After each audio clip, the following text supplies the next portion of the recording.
మనం చూసుకున్నట్లయితే తెలంగాణలో భూభారతికి గవర్నర్ ఆమోదం లభించింది. మెరుగైన రెవెన్యూ సేవలు అందిస్తామని చెప్పేసి మంత్రి పొంగులేటి అయితే ప్రెస్ మీట్ అయితే పెట్టడం జరిగిందనమాట. భూభారతి 2024 చట్టానికి గవర్నర్ ఆమోద ముద్ర పడటంతో వీలైనంత త్వరగా చట్టాన్ని అమల్లోకి తెస్తామని రెవెన్యూ మంత్రి పొంగులేటి శ్రీనివాసరెడ్డి ప్రకటించారు.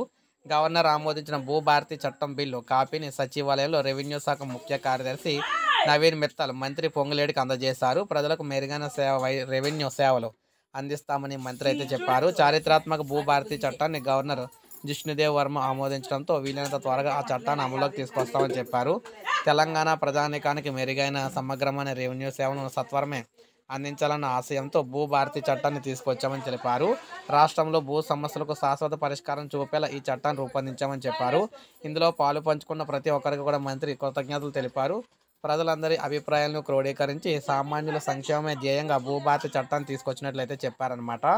గత ప్రభుత్వంలో కొందరి గుప్పెట్లోనే పరిమితమైన రెవెన్యూ సేవలు గ్రామ స్థాయి వరకు కూడా విస్తరించడానికి తమ ప్రభుత్వం చర్యలు చేపట్టిందని చెప్పారు.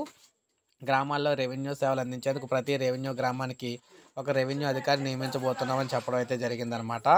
సో ఇందిరమ్మ ఇళ్ళకి సంబంధించి కూడా మనకు అప్డేట్ అయితే వచ్చింది. మొత్తం మేము చూసుకుంటే ఏది ఏమైనా ఇక్కడ మనకు తెలంగాణలో భూభారతి ఏదైతే మనకి కొత్త వ్యవస్థ ఉందో రెవెన్యూ వ్యవస్థ దాన్ని అయితే తెలంగాణ ఆమోదించడం జరిగింది. సో ఇది మనకు అప్డేట్. ఒక లైక్ చేయండి, సబ్స్క్రైబ్ చేసుకో, మన ఛానల్ సబ్స్క్రైబ్ చేసుకోండి.